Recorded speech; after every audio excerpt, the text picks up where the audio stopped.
आज हमारा टॉपिक है करिकुलम। इस लेक्चर में हम जानेंगे कि करिकुलम क्या होता है और इसके कितने प्रकार होते हैं। तो सबसे पहले जानते हैं कि करिकुलम है क्या। अब curriculum is a set of guidelines of the different academic contents and chapters that are covered during a program offered by a particular educational institute। तो किसी भी विशेष शैक्षिक संस्था के द्वारा जब किसी भी प्रोग्राम को ऑफर किया जाता है या प्रोग्राम बनाया जाता है, उसके अंदर जितने भी कंटेंट, जो विषय और जो चैप्टर्स होते हैं, उनको कवर किया जाता है उस प्रोग्राम के अंतर्गत। और उन्हीं चैप्टर्स और उन विषय को कंफर्म करने के लिए, कवर करने के लिए कुछ गाइडलाइन सेट की जाती है और ये गाइडलाइन कंटेंट्स और चैप्टर के अकॉर्डिंग टू। तो करिकुलम क्या है? शैक्षिक संस्था के द्वारा जब किसी भी प्रोग्राम को या किसी पाठ्यक्रम को जब ऑफर किया जाएगा, तो उस प्रोग्राम के अंतर्गत कौन कौन से चैप्टर्स होने चाहिए, कौन कौन से कंटेंट्स होंगे, उनकी उनसे संबंधित जो जितनी भी गाइडलाइंस होती है वो सब चीजें उसमें डाली जाती है। It can not be easily change, इसको आसानी से चेंज नहीं किया जा सकता करिकुलम को। It is applied until the course last, जब तक कोर्स खत्म नहीं हो जाता तब तक ये करिकुलम चलता रहता है। It is determined by administration of college और स्कूल और गवर्नमेंट। इसको जो निश्चित किया जाता है, कॉलेज हो या स्कूल हो या फिर सरकार हो, उनके द्वारा ही उसके जो एडमिनिस्ट्रेशन होता है, जो मैनेजमेंट होता है, उसके द्वारा इस करिकुलम को लागू किया जाता है। थ्री मेन कैटेगरीज, इसकी तीन कैटेगरीज होती है, इसके तीन तरीके के होते हैं, तीन टाइप्स होते हैं। ओवर्ट और एक्सप्लिसिट करिकुलम, दूसरा हिडन और इम्प्लिसिट करिकुलम, एंड थर्ड है null curriculum. Overt plan openly curriculum, इस करिकुलम का मतलब होता है जिसको हम प्लान करके करते हैं, योजना बना के करते हैं और खुले रूप से, क्योंकि जब किसी की प्लानिंग की जाती है तो वो ओपन नहीं होती है, ओवर्ट होती है। तो ओवर्ट करिकुलम या और explicit curriculum is the intended curriculum. Intended माने इरादे के साथ, प्लानिंग के साथ। जब किसी भी करिकुलम को, किसी पाठ्यक्रम को हम प्लानिंग के साथ ओपनली जब करते हैं, that is called planned curriculum या ओपनली करिकुलम या overt curriculum. This includes all those expenses, curricular and co-curricular, which are intentionally planned by the school, college or university organization to be provided to the। इसमें उन सभी अनुभवों को शामिल किया जाता है, करिकुलर पाठ्यक्रम को और को करिकुलर और पाठ्यक्रम के अलावा भी चीजों को शामिल किया जाता है, विच आर इंटेंशनली, जो जो इरादे से प्लान की जाती है, यानी एक इरादा रखकर, एक किसी उद्देश्य को रखकर प्लान किया जाता है, योजना बनाई जाती है बाय द स्कूल के जरिए या कॉलेज के जरिए या फिर यूनिवर्सिटी के जरिए या किसी भी संस्था के जरिए, कि उन सब चीजों को हमें अपने जो स्टूडेंट होते हैं, लर्नर्स होते हैं, जो सीखने वाले को, उनको प्रोवाइड किया जाना चाहिए। तो यानी ये एक, जब हम किसी करिकुलम को प्लानिंग के साथ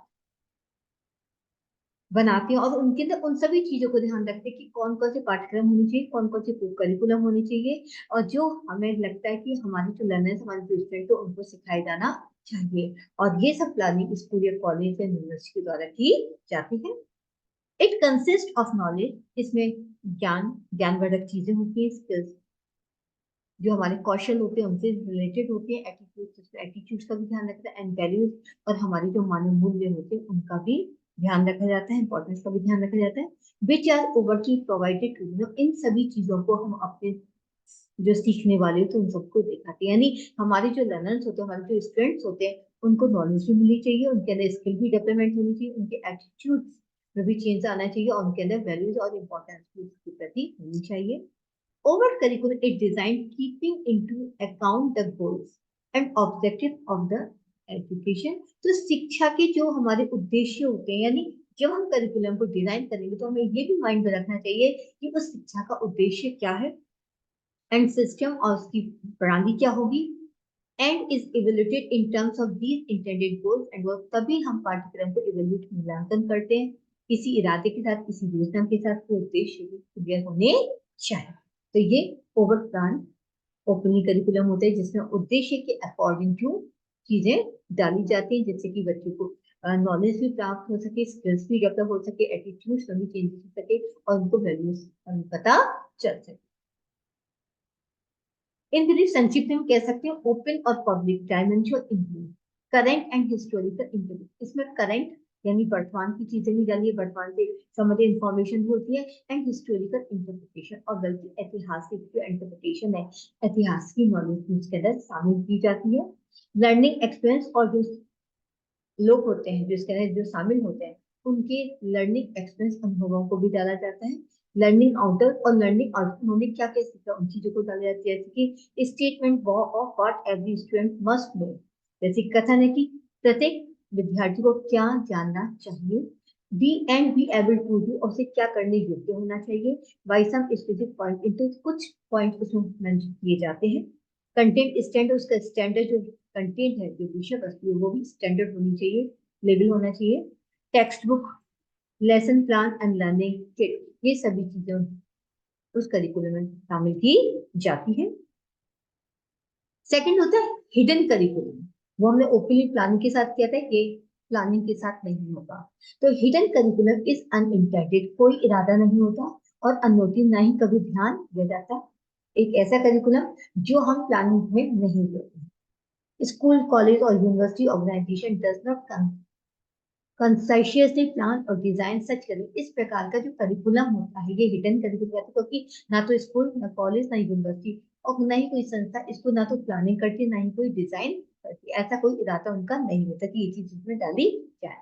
Therefore, it is the unintended curriculum, इसीलिए इसको अनइंटेंडेड करिकुलम या फिर हिडन करिकुलम कहते हैं, जिसमें कोई योजना नहीं होती, किसी चीज की कोई डिजाइन पहले से नहीं किया जाता, पहले से प्री डिसाइडेड नहीं होता।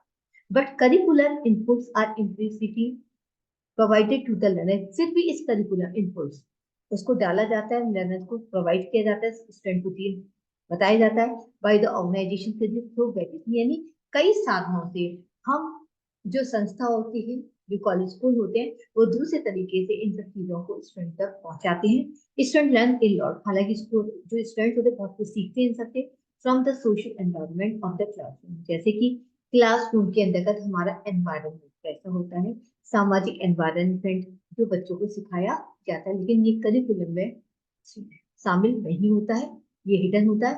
एंड द स्कूल, स्कूल का वातावरण कैसा है, यानी इस टाइप की जो चीजें होती है कभी किताबों में नहीं लिखी जाती, बल्कि वो व्यक्ति प्रैक्टिकली सीखता है, कि वो करिकुलम जो प्रैक्टिकली सीखते हैं, इसलिए इसको हिडन करिकुलम कहा जाता है।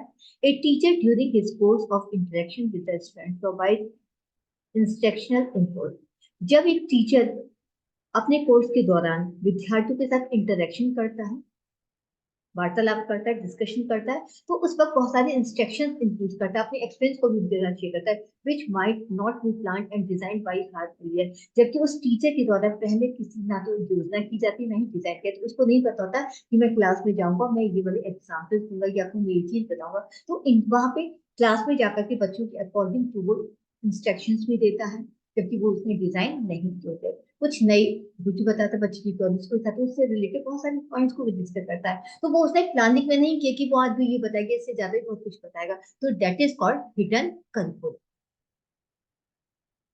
दो various non verbal behaviour like gestures and postures, eye contact, appreciation of student behavior by noting, तो इसमें बहुत सारी चीजें शामिल होती है, जैसे बहुत सारे नॉन वर्बल बिहेवियर के आधार पर भी कह सकते हैं।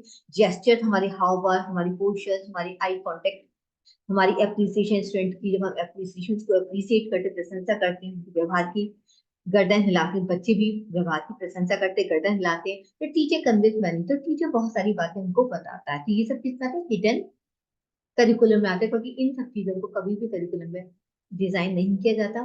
A teacher presence A group of students, teacher student के ग्रुप की प्रशंसा भी करता है, हुआ सिंसियर, जो सिंसियर होते हैं देयर एकेडमिक स्टडी में, अपनी पढ़ाई के दौरान में, and ignore those who are not, और उनको इग्नोर भी करता है जो पढ़ाई में अच्छे नहीं होते, लेकिन ये सब चीजें किसी में डिजाइन नहीं की जाती है।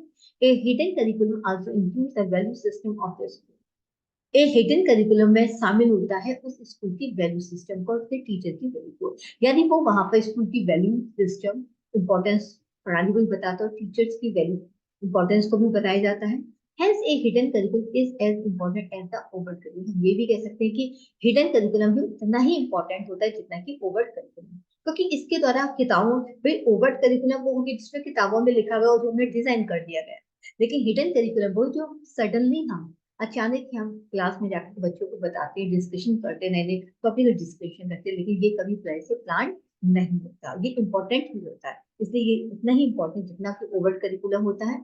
Educational institution like school or college must be very conscious of the implicit curriculum inputs imparted to the student। हालांकि हमारे जितने भी शैक्षिक संस्थान थे, हम स्कूल हो या कॉलेज हो, वो बहुत ही ज्यादा कॉन्शियस भी होते हैं, सचेत भी होते हैं कि इस टाइप के इम्प्लिसिट करिकुलम को हम अपने स्टूडेंट तक पहुंचाएं, उनको इस टाइप का व्यवहार भी हम, इस टाइप का एक हम एनवायरमेंट भी क्रिएट करते हैं। ब्रीफ हम कह सकते हैं which are learn but not openly intended, इनको सिखाया तो जाता है लेकिन कभी भी इसका इरादा नहीं किया जाता।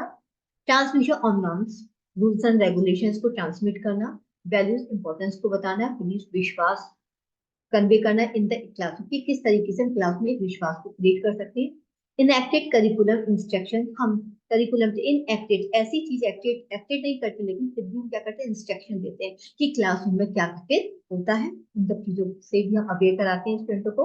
What students get the chance to learn as well as to how teachers deliver the content। यहाँ तक कि इसमें स्टूडेंट को उनको मौका भी मिलता है सीखने को, जिस तरीके से टीचर किसी भी कंटेंट को, किसी भी सब्जेक्ट को जब वो डिलीवर करता बताता है, तो स्टूडेंट को बहुत कुछ सीखने का मौका भी मिलता है। तो इसका डिलीवरिंग प्रोसेस क्या है, ये भी इंपॉर्टेंट होता है, जो कि हिडन होता है। Daily curricular experience of student with instruction setting, और जैसे जैसे इंस्ट्रक्शन सेटिंग्स होती है, या फिर हम ये कह सकते हैं जैसे जैसे चीजें आगे बढ़ती जाती है, टीचिंग प्रोसेस आगे बढ़ता है, उसी तरीके डेली करिकुलर एक्सपीरियंस स्टूडेंट बहुत सारा वहां पे अनुभव भी प्राप्त करता है। तो ये अनुभव वो होता है जो कभी डिजाइन नहीं किया था, ना स्टूडेंट के द्वारा ना टीचर के द्वारा। तो इस तरीके से कुछ ऐसा हिडन करिकुलम भी होता है। नेक्स्ट होता है null curriculum.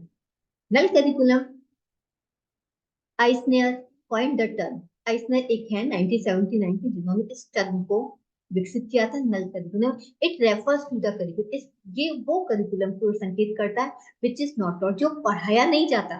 This means curriculum matters are not consciously, हम इसमें कोई मैटर भी जो होता है, कोई भी विषय होता है, वो कॉन्शियसली नहीं होता, सचेत नहीं होता, but are taught by our silence, हम इस मैटर को अपनी साइलेंस के जरिए सिखाते हैं। यानी एक वो करिकुलम जिसमें बोलते कुछ नहीं, लेकिन हम अपनी एक शांत स्वभाव के जरिए बहुत कुछ बच्चों को सिखाते हैं। एक करिकुलम और social study generally include history, geography and बहुत सारी चीजें इसमें आती है, जैसे कि सामाजिक अध्ययन होता है, सामाजिक अध्ययन में हम लोग इतिहास भी पढ़ते हैं, ज्योग्राफी भी पढ़ते हैं, सिविक्स भी पढ़ते हैं, बट नॉट एंथ्रोपोलॉजी, लेकिन एंथ्रोपोलॉजी नहीं पढ़ते, इकोनॉमिक्स नहीं पढ़ते, सोशियोलॉजी नहीं पढ़ते, साइकोलॉजी नहीं पढ़ती। जरूरी की सारी बच्चे इन सारी सब्जेक्ट को पढ़े, but the later subject areas are silently taught to the students। फिर भी हम थ्रू द सोशल स्टडीज करेंगे, लेकिन हम सामाजिक अध्ययन के आधार पर हम इन सब्जेक्ट को चुपचाप से उन बच्चों को पढ़ाते हैं। यानी किसी बच्चे ने इकोनॉमिक्स ली, जरूरी नहीं है अगर चले, सोशियोलॉजी ये भी इंपॉर्टेंट नहीं, साइकोलॉजी मनोविज्ञान ये भी कोई इंपॉर्टेंट नहीं है, लेकिन क्या होता है कि जो सोशल स्टडीज का जो सब्जेक्ट होता है, उस सोशल स्टडीज में थोड़ा सा कहीं ना कहीं साइकोलॉजी, सोशियोलॉजी, इकोनॉमिक्स का कहीं ना कहीं उसमें जिक्र करते हैं। तो ये नल करिकुलम होता है। Hence, the later subject areas comprise null curriculum। इस प्रकार से जो बात के जो सब्जेक्ट होते हैं, वो कहीं ना कहीं हम थोड़ा बहुत करिकुलम में तो कर देते हैं, ज्यादा नहीं, डेप्थ में नहीं, लेकिन थोड़ी बहुत इंट्रोडक्शन हम या इंट्रोड्यूस हम उन लोगों को जरूर करते हैं। तो इस तरीके से वो नल करिकुलम भी बताया जाता है। संक्षिप्त कह सकते हैं when A topic is never taught, जब एक कोई टॉपिक पढ़ाया नहीं जाता तो अनइम्पोर्टेंट, जरूरी नहीं कि ज्यादा महत्वपूर्ण हो, ज्यादा इंपॉर्टेंट भी नहीं होता, लेकिन थोड़ा सा इंट्रोड्यूस करते, okay.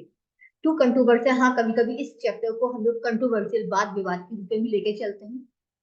And to in appropriate, ज्यादा अप्रोप्रिएट उचित भी नहीं होता, लेकिन कभी कभी अनुचित तरीके से भी लोगों को सिखाने की कोशिश साइलेंट तरीके से, जैसे कहते हैं किसी को कमेंट पाती या हमें जब कुछ बोलना होता है तो हम दूसरे तरीके से ह्यूमर के जरिए, सटाई के जरिए हम अपनी बात को कह देते हैं, जिसको बुरा भी नहीं लगता, चीजों को भी सिखा देते हैं और हमें पता, और हमारा पर्पज भी क्लियर। तो इस तरीके से इस लेक्चर में हमने देखा कि करिकुलम क्या होता है, करिकुलम की टाइप्स कैसे होती है, किस तरीके से, जैसे कि ओपनली जिसे हम प्लांट करिकुलम बोलते हैं, दूसरा हिडन करिकुलम की बात की थी हमने, नल करिकुलम जो हम साइलेंटली पढ़ाते हैं। तो इस तरीके से आपको ये टॉपिक समझ में आ गया हो कि करिकुलम क्या होता है, उसके टाइप्स कितने प्रकार के होते हैं। तो प्लीज लाइक और सब्सक्राइब करना ना भूलें। Thank you very much.